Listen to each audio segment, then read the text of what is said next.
You hear it, folks. That means it is time for this week's KETK Gives Back. It's a way for us to thank first responders and our caregivers for the sacrifices they make to serve and protect us every single day. KETK's Carson Vickroy is joining us live. Carson, who are we honoring this week?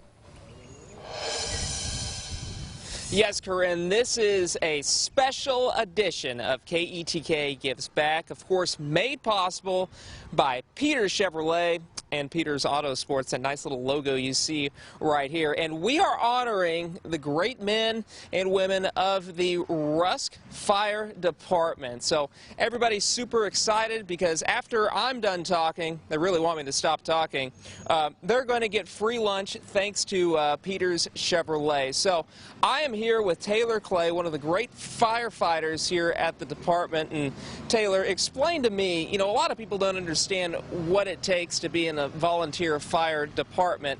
What exactly does it take, and how proud of you are you of the men standing with you here today? Carson, I'm very proud of the men standing with me today. We are a brotherhood here at Rusk Fire Department, and it takes a lot of courage to do the things that we do. And it's also a sense of selflessness and dedication to your community is one of the big things that drives us. So.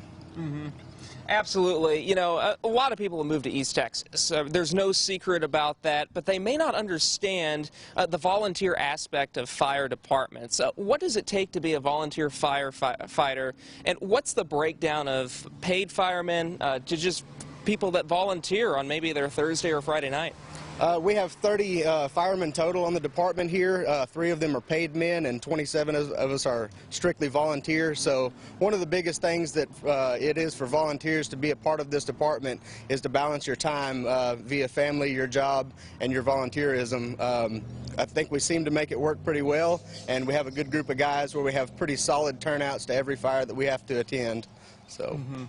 Absolutely. I mean, it seems like you guys have just state-of-the-art equipment here, and I really hope my dad's not watching because he gets in trouble with chainsaws. Explain to me what these cool little tools are that we have right here. So this one with the round blade on it is a K12 saw. We use that for forced entry into just about any structure or vehicle that we need to gain access to. The other is just a common chainsaw, which is what we're very thankful to Peters Chevrolet and Auto Sports for the donation that they're giving us. That saw is going to be replaced by an all-purpose saw that is also for cutting metal and can really help us get into buildings that we need access to. Absolutely. You know, and let's say this would never happen if I was in a Peters Chevrolet vehicle, of course, but let's say I run out of gas in Rusk. What would be one thing I could do in Rusk if this happened tomorrow? If you're waiting on somebody to bring you some gas, you can go take a tour at the footbridge or just walk around the square. There's lots of local businesses here that are, you know, usually manned by beautiful people and wonderful people who contribute to this community. It's got a really good small town feel here. Absolutely. You know, and I see Chris over here, the manager at Peters Chevrolet and Peters Auto Sports. His face is lighting up because he has an announcement to make. I understand we're giving these men some money today. We are. We're proud to be a part of this donation, proud of this organization here that they do put their lives on the line at the drop of a hat. Any phone call they get, they're there. They don't ask questions. And we do appreciate you, Taylor, from Peters Auto Sports, Peters Chevrolet.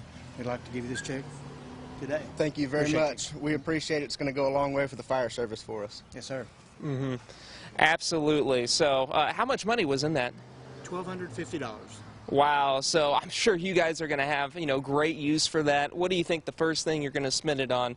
And don't say, you know, a night out with the boys, because I'm sure your bosses here would probably not be happy about that. That'll be the second if there's anything left over from our new rescue saw. So.